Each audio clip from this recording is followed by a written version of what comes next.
SCM Might of the Maw, Ogre Kingdom's mod spotlight. We have the Khorne Ogres of the Redmaw faction led by Fernadrang, and we do have the Firemouth worshippers in the Flamegullets faction led by Morg Magmaborn. Also, there is a surprise third faction near the end of the video. We're starting off with Fernadrang and the Redmaw tribe. They are one of the rare few tribes and just rare lords that's going to serve two different masters. He's going to serve the Great Maw itself and the blood god Khorne, which that's a crazy awesome combo. This guy has very interesting campaign mechanics, and just overall I think this is probably going to be one of my favorite mod campaigns I've ever played. And for this video I made it really short, but I'm going to go back in and actually play it for myself because I super loved this campaign. This is his skill tree. He has access to some very unique skills for him that were created, and I really do like it. On top of that, his faction has access to ogre units that are Khornified or Khorne based, and they're not too much in the way of chaos because ogres are resistant to it. So they're like just the right amount. They look really, really good. His start's not too bad. There is some Tomb Kings to the south, but it's a medium difficult start. You have three different research categories here. We have the tribes, the hordes, and chaos, which chaos being the one that's unique to him. And these are all going to go with Khorne pretty much. And these are going to give him access to different abilities, but also giving more access to Khorne's regular roster army. So he doesn't just get his Khorne units from the Ogre Kingdom side, he also gets Khorne units from directly Khorne's faction itself, brung over. So his armies are going to be very mix-matched and very awesome. I just think this is a really cool thing, and really going into it, I was worried his campaign wouldn't offer enough, but having this ability here, it's just a game changer. It's going to be so fun to go through this, and you're going to have some of the craziestly strong, wacky armies ever. We're now going to take a closer look at the Lord himself and his army. I will say this, compared to other legendary lords in this mod, he doesn't really have any super flashy abilities, but boy does he have passive and active, increases on his stats. This guy is a powerhouse in combat. I was super impressed.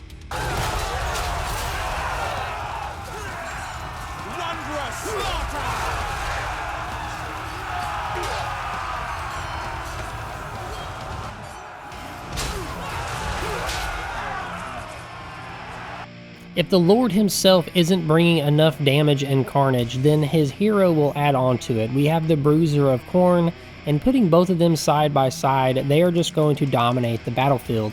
This guy looks amazing. I love his design, love the shield armor, just everything about him is awesome.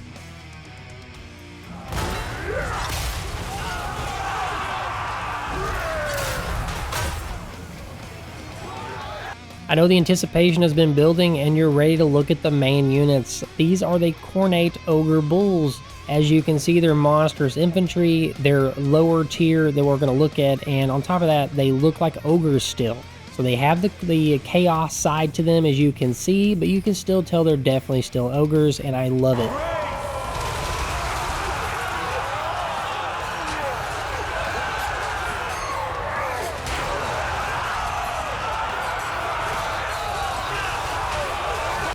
Everyone knows if you have one axe, then you must give them two axes and it will make them even better. So pretty much the same principal unit, except for now we have dual axes and they have those famous looking Khorne axes that we all love. So again, what's not to love on this unit? They did great in combat.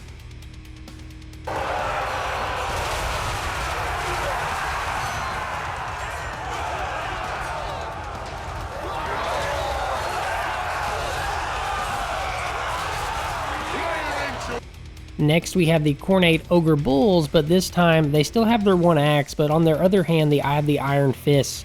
And I really do like the design on these. They are the Iron Fist still, but they are definitely more of a Khorne style look to it, and I think it fits in really, really well. I will say one of the negatives in this mod is I do think some of the shields need some retexturing to look a little bit better.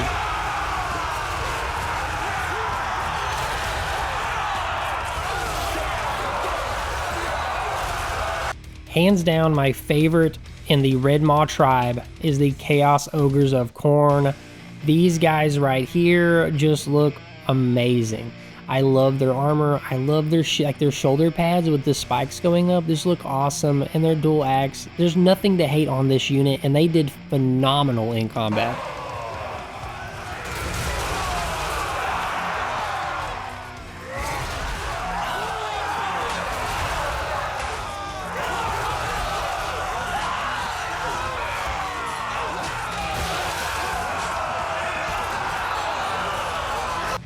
The SCM Might of the Maw mod is a very large mod with over 80 plus units, so I'm not 100% sure if they get access to these guys, but if they don't, they definitely should because they fit in. We have these skull flingers. They're noble flingers, but they throw skulls, and it would really fit in, I think, in this faction.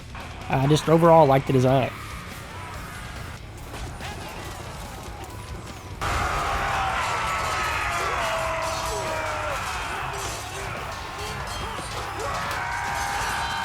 We have the Chaos Giant of Khorne, and I've seen other people pull off their version of it, and I've got to say this is probably one of my favorite looking versions of the Chaos Giant of Khorne. It has the right amount of armor and kind of just appeal to it. You know, it doesn't look over the top, but it still definitely fits in.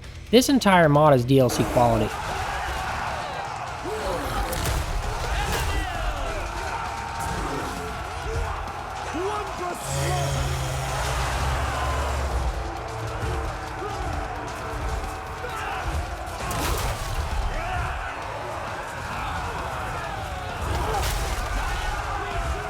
If you were a big fan of the last group, prepare to be blown away by this one. I'm about to lure you up as we go. This is the Flamegullets led by Morg Magmaborn. The Flamegullets are very unique because they actually worship the Great Maw and the Flamemouth, which is a volcano, which is considered an offspring of the Great Maw, so it's a deity, which I think is really unique.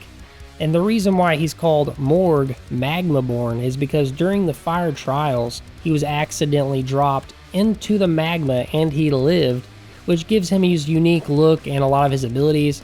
It's just overall an awesome, pretty badass origin story, so I gotta say so myself. His units are very thematic with the volcano burn style, and he does have a unique mechanic that as he gains favor with the Firemouth, he's going to get access to buffs and more units that are based around his faction. So overall, I was very impressed with this. These last two factions together, I think, are DLC quality at their level, and this is still very early on in this mod. I expect them to add even more on in the future. Next up, we're going to be diving deep into his army mechanics, and we're going to be looking at all of his units and their skills.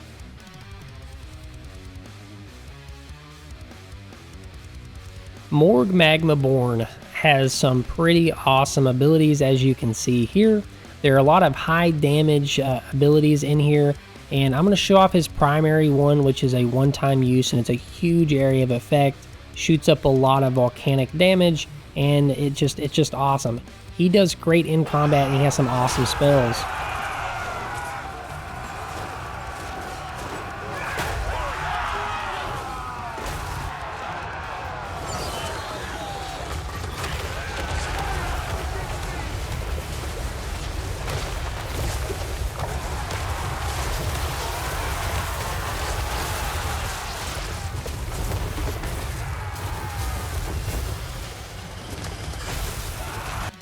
This guy here is his unique hero, and it's more of like a downgrade of himself. It's kind of like the hero here is literally like a weaker version of the main lord, and I'm kind of okay with that. He has a little bit different abilities, he has different spells he has access to a little bit, but overall I'm a big fan of it because double the firepower.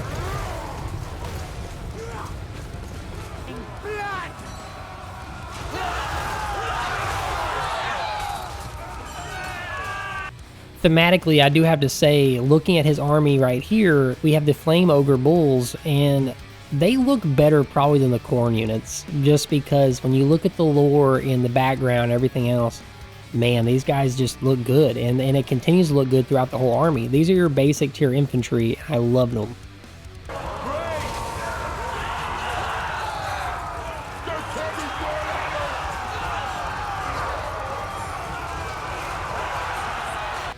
Similar to the last unit, but we're getting a little bit better armor on these guys if you look at their arms, and of course that big two-handed sword, and some of them do have a club.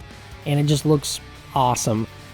Again, though, these are 16 of these guys instead of 24, so you do get more of them, and they're better stats, but there's less of them, and they did amazing in combat.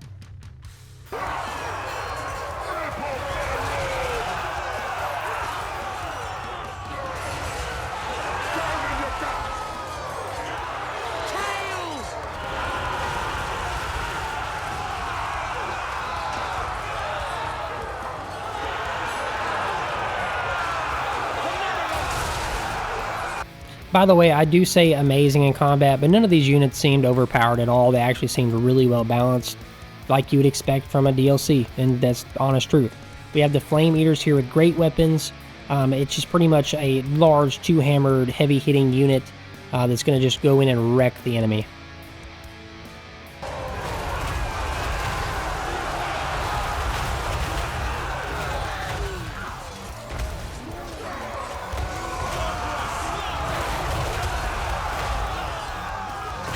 This is a unit that honestly, I could just say nothing. This unit's just peak. It's a peak unit. It is Morg's Iron Guts. They are very thematic, very awesome looking, and they have the sickest weapon I've seen added to a mod in a long time. I can't remember the last time I've seen a weapon exactly like that looked that good, and it sounds amazing in battle.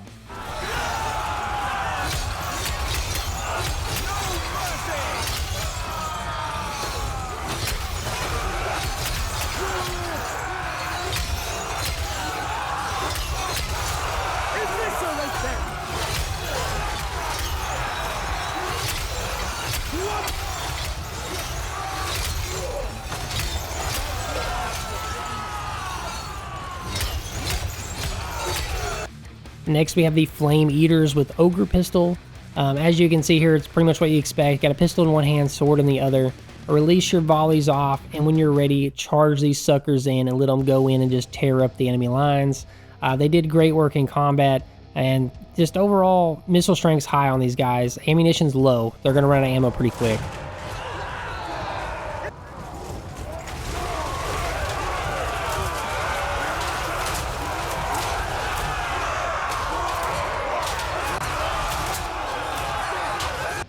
We've got a flamethrower unit, which is kind of named weird because it doesn't really, I mean, I guess it does literally throw the flame because it's like a ball of fire, but it's not like you'd expect from a flamethrower today. So it's not like a stream.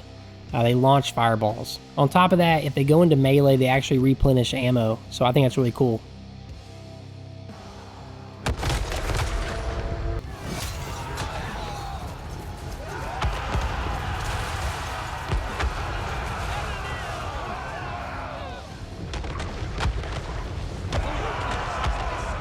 Besides the really unique unit we saw earlier, the Flame Fang Cavalry is probably another one that really stood out to me.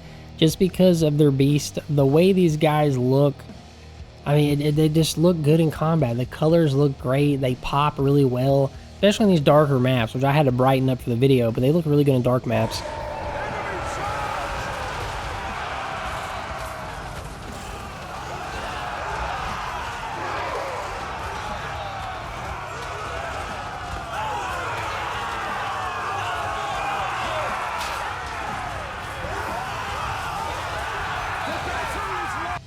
Okay, ogres aren't the smartest bunch here, so when they say the Firemouth is a deity, I was kind of like, sure it is, it's a volcano, but then we have something like this, which is flame spirits, which apparently are from the Firemouth, so I don't know, maybe I need to learn more about the Firemouth, maybe I need to learn more about flame spirits, but these look good in combat.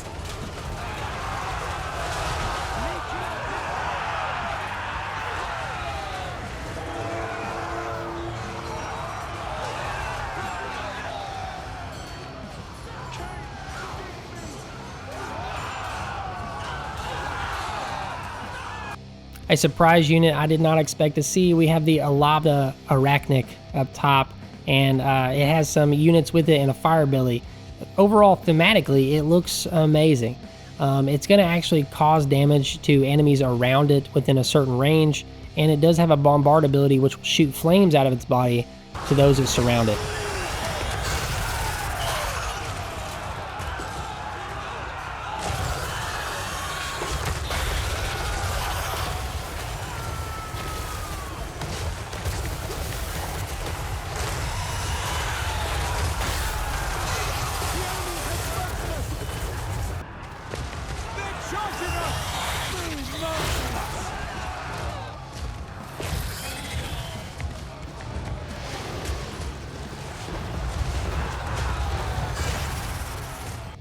I included this third faction here for the person that wants to have one of the most painful campaign starts. I included this for you.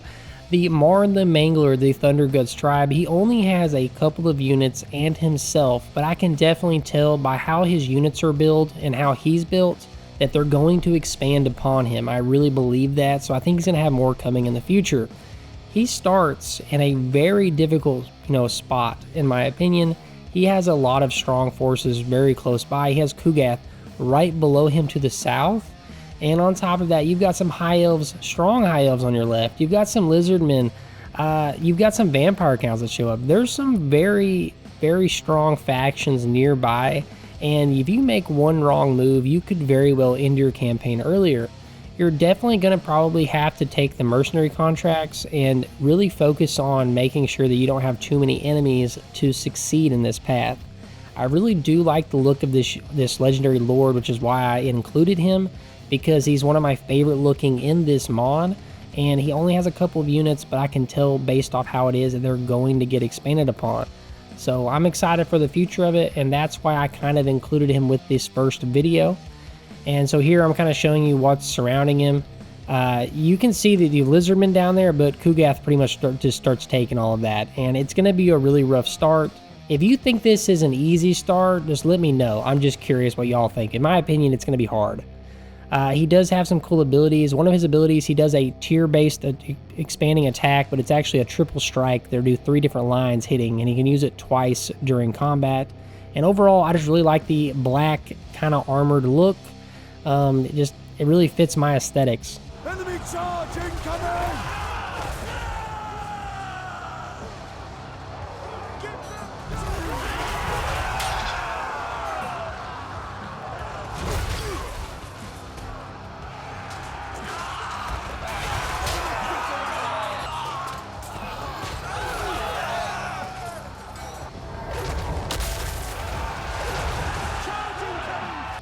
By the way, if you didn't realize earlier, he's a famous pit fighter, and these are his main units, which are the ogre pit fighters. So he really dives into that fact. And then we have another mounted version coming up soon. Their spear pit infantry, I really love their coloring, like the white and red here. It definitely gives me that Warhammer look to them. So overall, I'm just a big fan of them. And they didn't do that bad in combat.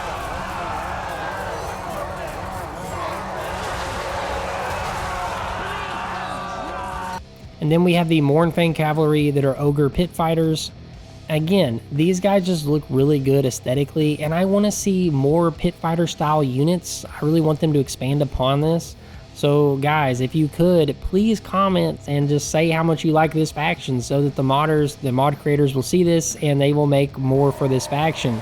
Because I would hate for this one not to grow, because I think it's just such an interesting start, and I think it has so much room to grow aesthetically.